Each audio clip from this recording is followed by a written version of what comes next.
The Shepherd and the Wolf. A shepherd once found the whelp of a wolf, and brought it up, and after a while, taught it to steal lambs from the neighboring flocks. The wolf, having shown himself an apt pupil, said to the shepherd, "Since you have taught me to steal, you must keep a sharp lookout, or you will lose some of your own flock." The Father and His Two Daughters. A man had two daughters, the one married to a gardener, and the other to a tile maker. After a time, he went to the daughter, who had married the gardener, and inquired how she was, and how all things went with her. She said, "All things are prospering with me, and I have only one wish, that there may be a heavy fall of rain, in order that the plants may be well watered."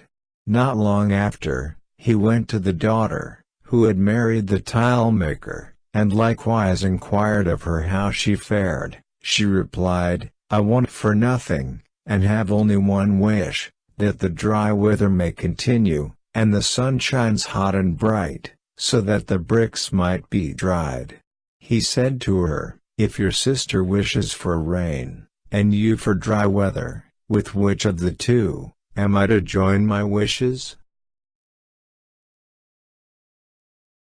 The Farmer and His Sons. A father, being on the point of death, wished to be sure that his sons would give the same attention to his farm as he himself had given it. He called them to his bedside and said, "My sons, there is a great treasure hid in one of my vineyards." The sons, after his death, took their spades and mattocks, and carefully dug over every portion of their land. They found no treasure, but the vines repaid their labor by an extraordinary and superabundant crop. The Crab and its Mother. A crab said to her son, "Why do you walk so one-sided, my child? It is far more becoming to go straight forward." The young crab replied, "Quite true, dear mother, and if you will show me the straight way, I will promise to walk in it." The mother tried in vain, and submitted without remonstrance to the reproof of her child. Example is more powerful than precept. The Heifer and the Ox. A heifer saw an ox hard at work, harnessed to a plow, and tormented him with reflections on his unhappy fate in being compelled to labor. Shortly afterwards, at the harvest festival, the owner released the ox from his yoke, but bound the heifer with cords, and led him away to the altar, to be slain in honor of the occasion. The ox saw what was being done, and said with a smile to the heifer, "For this you were allowed to live in idleness, because you were presently to be sacrificed." The Swallow, the Serpent, and the Court of Justice.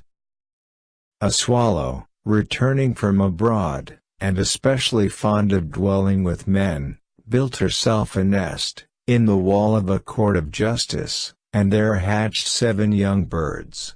A serpent, gliding past the nest from its hole in the wall, ate up the young unfledged nestlings. The swallow, finding her nest empty, lamented greatly and exclaimed, "Woe to me, a stranger! That in this place where all others' rights are protected, I alone should suffer wrong." The Thief and His Mother. A boy stole a lesson book from one of his schoolfellows, and took it home to his mother. She not only abstained from beating him, but encouraged him. He next time stole a cloak, and brought it to her, and she again commended him. The youth, advanced to adulthood, proceeded to steal things of still greater value. At last, he was caught in the very act, and having his hands bound behind him, was led away to the place of public execution.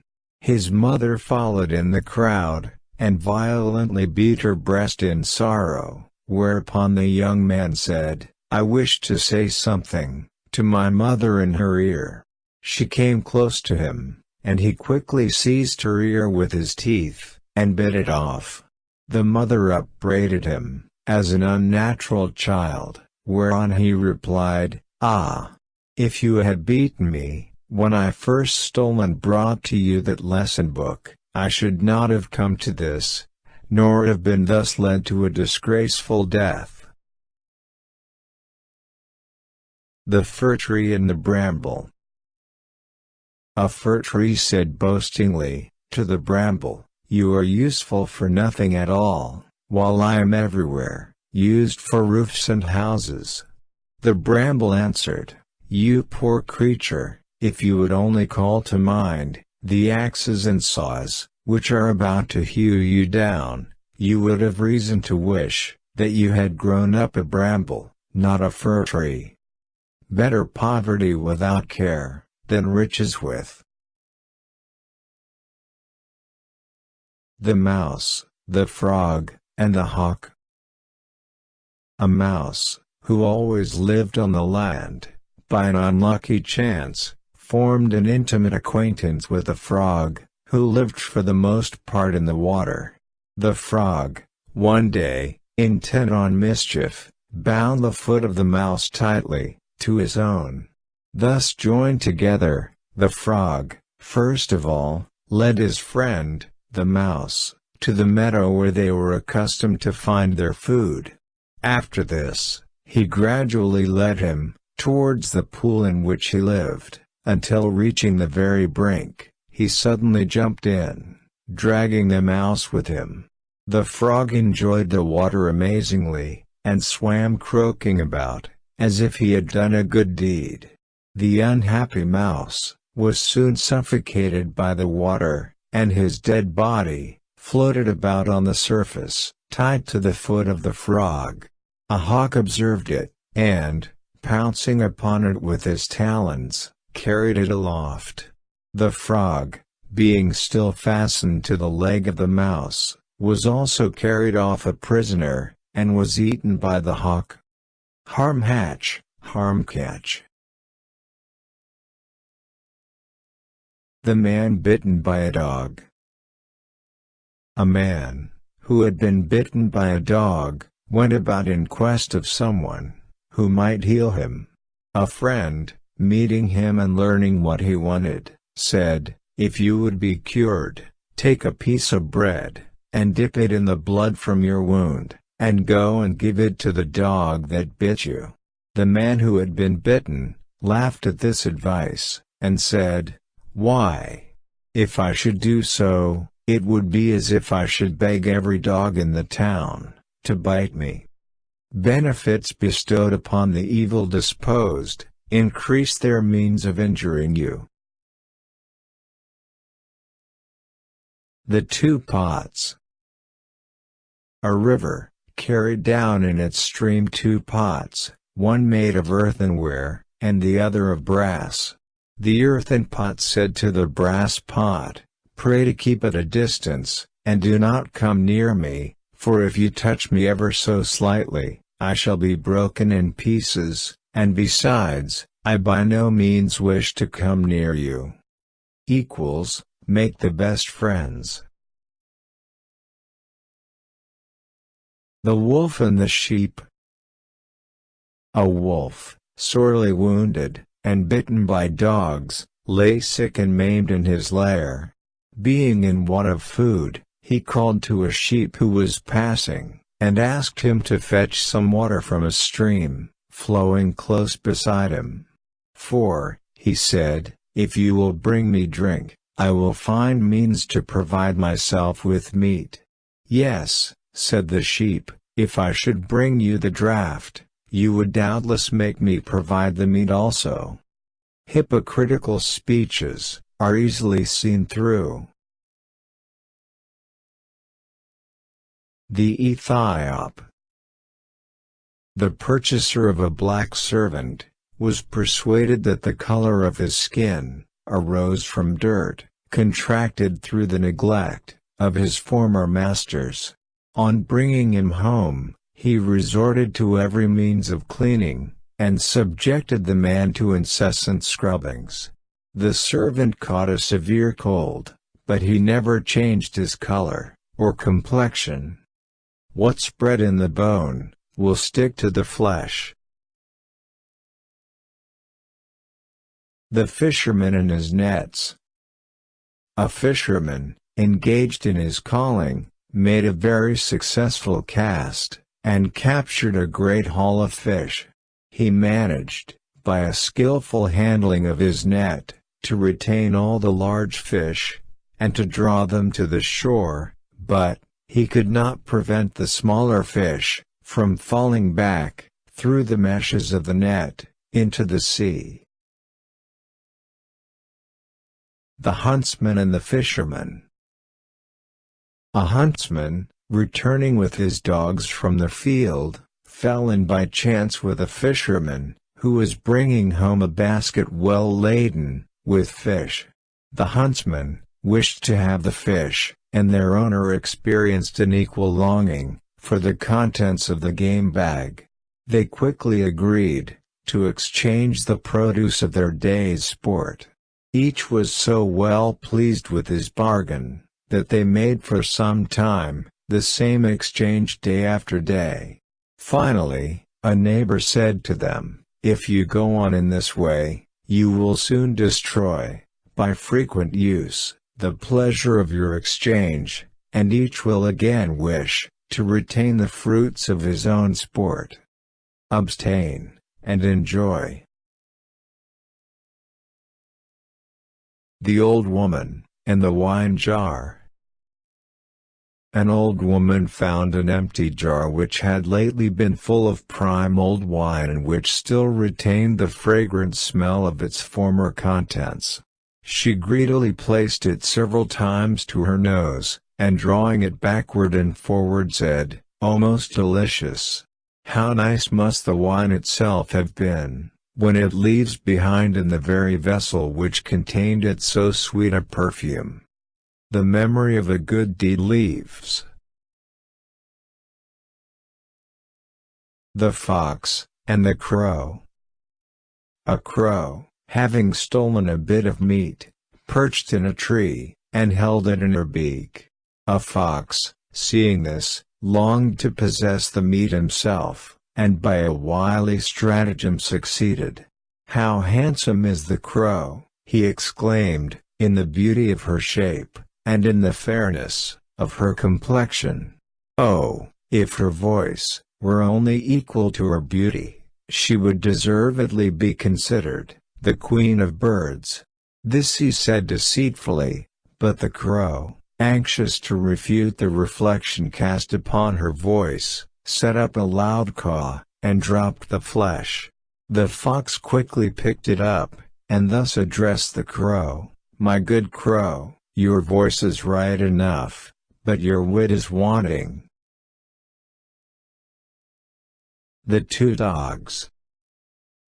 A man had two dogs, a hound, trained to assist him in his sports, and a house dog, taught to watch the house. When he returned home, after a good day's sport, he always gave the house dog a large share of his spoil. The hound, feeling much aggrieved at this, reproached his companion, saying, "It is very hard to have all this labor, while you, who do not assist in the chase, luxuriate on the fruits of my exertions." The house dog replied, "Do not blame me, my friend, but find fault with the master, who has not taught me to labor, but to depend for subsistence on the labor of others." Children are not to be blamed for the faults of their parents. The Hawk, the Kite, and the Pigeons. The pigeons, terrified by the appearance of a kite, called upon the hawk to defend them. He at once consented. When they had admitted him into the cote, they found that he made more havoc, and slew a larger number of them in one day, than the kite could pounce upon in a whole year. Avoid a remedy that is worse than the disease. The widow and the sheep. A certain poor widow had one solitary sheep. At shearing time, wishing to take his fleece, and to avoid expense, she sheared him herself, but used the shears so unskillfully, that with the fleece she sheared the flesh. The sheep, writhing with pain, said, "Why do you hurt me so, mistress? What weight can my blood add to the wool? If you want my flesh, there is the butcher, who will kill me in an instant. But if you want my fleece and wool, there is the shearer, who will shear and not hurt me." The least outlay is not always the greatest gain. The wild ass and the lion. A wild ass and a lion entered into an alliance, so that they might capture the beasts of the forest with greater ease. The lion agreed to assist the wild ass with his strength, while the wild ass gave the lion the benefit of his greater speed. When they had taken as many beasts as their necessities required, the lion undertook to distribute the prey, and for this purpose, divided it into 3 shares. "I will take the first share," he said, "because I am king, and the second share, as a partner with you in the chase, and the third share, believe me, will be a source of great evil to you, unless you willingly resign it to me, and set off as fast as you can." Might makes right. The eagle and the arrow. An eagle sat on a lofty rock, watching the movements of a hare, whom he sought to make his prey. An archer, who saw the eagle from a place of concealment, took an accurate aim, and wounded him mortally. The eagle gave one look at the arrow that had entered his heart, and saw in that single glance that its feathers had been furnished by himself. "It is a double grief to me," he exclaimed, "that I should perish by an arrow feathered from my own wings." The sick kite. A kite, sick unto death, said to his mother, "O mother, do not mourn, but at once invoke the gods, that my life may be prolonged." She replied, "Alas! My son, which of the gods do you think will pity you? Is there one, whom you have not outraged, by filching from their very altars a part of the sacrifice offered up to them? We must make friends in prosperity, if we would have their help in adversity." The lion and the dolphin. A lion, roaming by the seashore, saw a dolphin lift up its head out of the waves, and suggested that they contract an alliance, saying that of all the animals they ought to be the best friends, since the one was the king of beasts on the earth, and the other was the sovereign ruler of all the inhabitants of the ocean. The dolphin gladly consented to this request. Not long afterward, the lion had a combat with a wild bull, and called on the dolphin to help him. The dolphin, though quite willing to give him assistance, was unable to do so, as he could not by any means reach the land. The lion abused him as a traitor. The dolphin replied, "Nay, my friend, blame not me, but nature, which, while giving me the sovereignty of the sea, has quite denied me the power of living upon the land." The lion and the boar. On a summer day, when the great heat induced a general thirst among the beasts, a lion and a boar came at the same moment to a small well to drink. They fiercely disputed which of them should drink first, and were soon engaged in the agonies of a mortal combat. When they stopped suddenly, to catch their breath, for a fiercer renewal of the fight, they saw some vultures waiting in the distance, to feast on the one that should fall first. They at once made up their quarrel, saying, "It is better for us to make friends, than to become the food of crows, or vultures." The One-Eyed Doe. Addo, blind in one eye, was accustomed to graze, as near to the edge of the cliff as she possibly could, in the hope of securing her greater safety. She turned her sound eye towards the land, that she might get the earliest tidings of the approach of hunter or hound, and her injured eye towards the sea, from whence she entertained no anticipation of danger. Some boatmen sailing by saw her, and taking a successful aim, mortally wounded her. Yielding up her last breath, she gasped forth this lament, "O wretched creature that I am! To take such precaution against the land, and after all to find this seashore, to which I had come for safety, so much more perilous." The Shepherd, and the Sea. A shepherd, keeping watch over his sheep near the shore, saw the sea very calm, and smooth, and longed to make a voyage, with a view to commerce. He sold all his flock, invested it in a cargo of dates, and set sail. But a very great tempest came on, and the ship being in danger of sinking, he threw all his merchandise overboard, and barely escaped with his life, in the empty ship. Not long afterward, when someone passed by, and observed the unruffled calm of the sea, he interrupted him and said, "It is again in want of dates, and therefore looks quiet." The Ass, the Cock, and the Lion. An ass and a cock were in a straw yard together when a lion, desperate from hunger, approached the spot.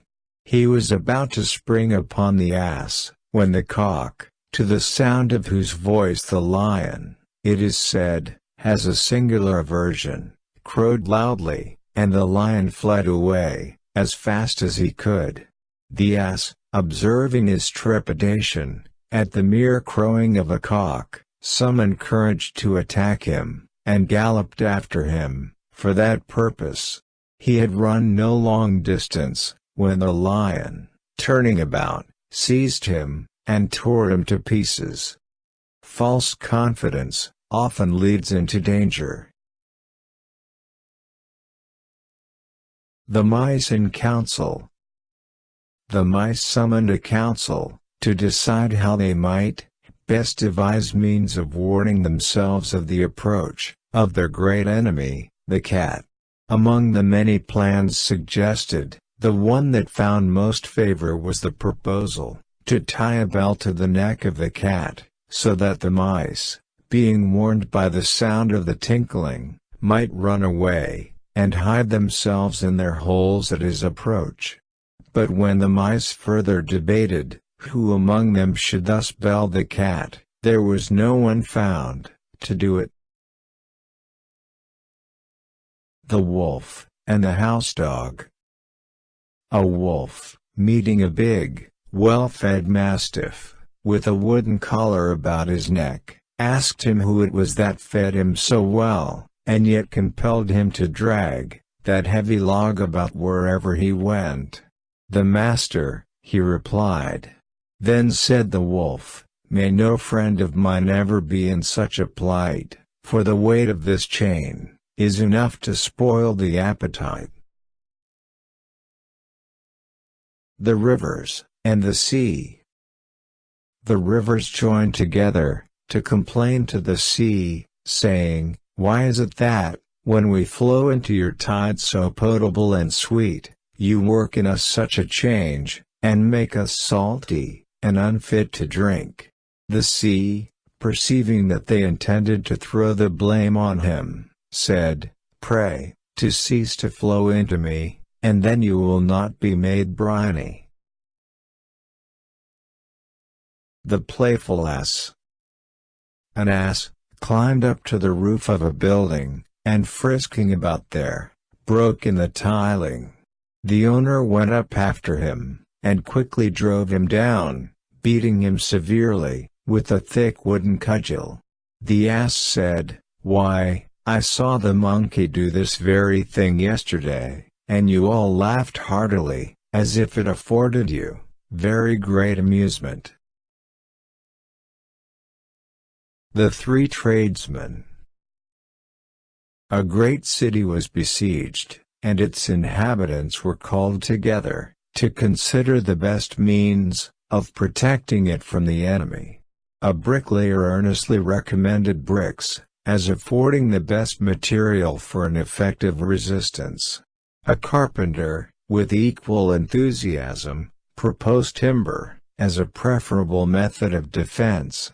Upon which a courier stood up and said, "Sirs, I differ from you altogether. There is no material for resistance equal to a covering of hides, and nothing so good as leather. Every man for himself." The Master and his Dogs. A certain man, detained by a storm in his country house, first of all, killed his sheep, and then his goats, for the maintenance of his household. The storm still continuing, he was obliged to slaughter his yoke oxen for food. On seeing this, his dogs took counsel together, and said, "It is time for us to be off, for if the master spare not his oxen, who work for his gain, how can we expect him to spare us? He is not to be trusted as a friend, who mistreats his own family." The Wolf and the Shepherds. A wolf, passing by, saw some shepherds, in a hut eating a haunch of mutton, for their dinner. Approaching them, he said, "What a clamor you would raise, if I were to do as you are doing." The Dolphins, the Whales, and the Sprat. The dolphins and whales waged a fierce war with each other. When the battle was at its height, a sprat lifted its head out of the waves, and said that he would reconcile their differences, if they would accept him as an umpire. One of the dolphins replied, "We would far rather be destroyed, in our battle with each other, than admit any interference from you, in our affairs." The Ass, carrying the image. An ass once carried through the streets of a city a famous wooden image, to be placed in one of its temples. As he passed along, the crowd made lowly prostration before the image. The ass, thinking that they bowed their heads, in token of respect for himself, bristled up with pride, gave himself airs, and refused to move another step. The driver, seeing him thus stop, laid his whip lustily about his shoulders and said, "O you perverse dull head! It is not yet come to this, that men pay worship to an ass. They are not wise, who give to themselves the credit due to others." The Two Travelers and the Axe. Two men were journeying together. One of them picked up an axe that lay upon the path, and said, "I have found an axe." "Nay, my friend," replied the other, "do not say I, but we have found an axe." They had not gone far, before they saw the owner of the axe pursuing them, and he who had picked up the axe said, "We are undone." "Nay," replied the other, "keep to your first mode of speech, my friend. What you thought right then, think right now. Say I, not we are undone."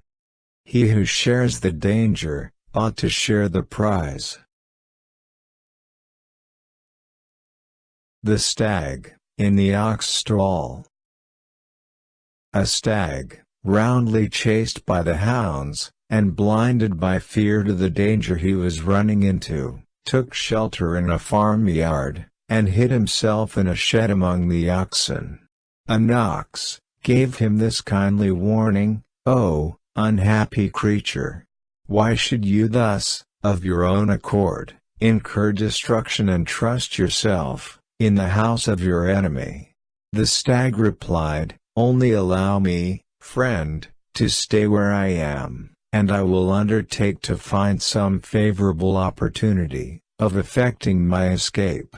At the approach of the evening, the herdsman came to feed his cattle, but did not see the stag, and even the farm bailiff with several laborers passed through the shed, and failed to notice him. The stag, congratulating himself on his safety, began to express his sincere thanks to the oxen, who had kindly helped him in the hour of need. One of them again answered him, "We indeed wish you well, but the danger is not over. There is one other yet, to pass through the shed, who has as it were 100 eyes, and until he has come and gone, your life is still in peril." At that moment, the master himself entered, and having had to complain that his oxen had not been properly fed, he went up to their racks and cried out, "Why is there such a scarcity of fodder?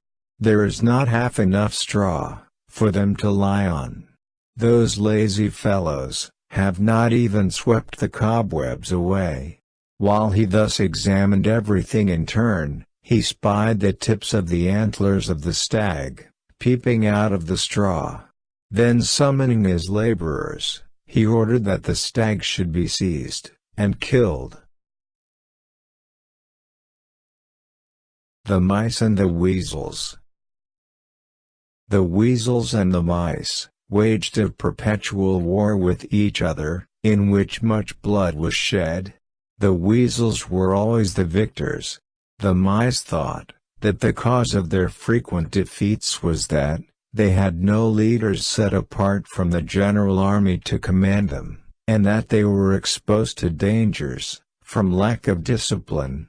They, therefore, chose as leaders mice that were most renowned for their family descent, strength, and counsel, as well as those most noted for their courage in the fight, so that they might be better marshaled in battle array, and formed into troops, regiments, and battalions. When all this was done, and the army disciplined, and the herald mouse had duly proclaimed war, by challenging the weasels, the newly chosen generals bound their heads with straws, that they might be more conspicuous to all their troops. Scarcely had the battle begun, when a great rout overwhelmed the mice, who scampered off, as fast as they could to their holes. The generals, not being able to get in, on account of the ornaments on their heads, were all captured, and eaten by the weasels. The more honor, the more danger,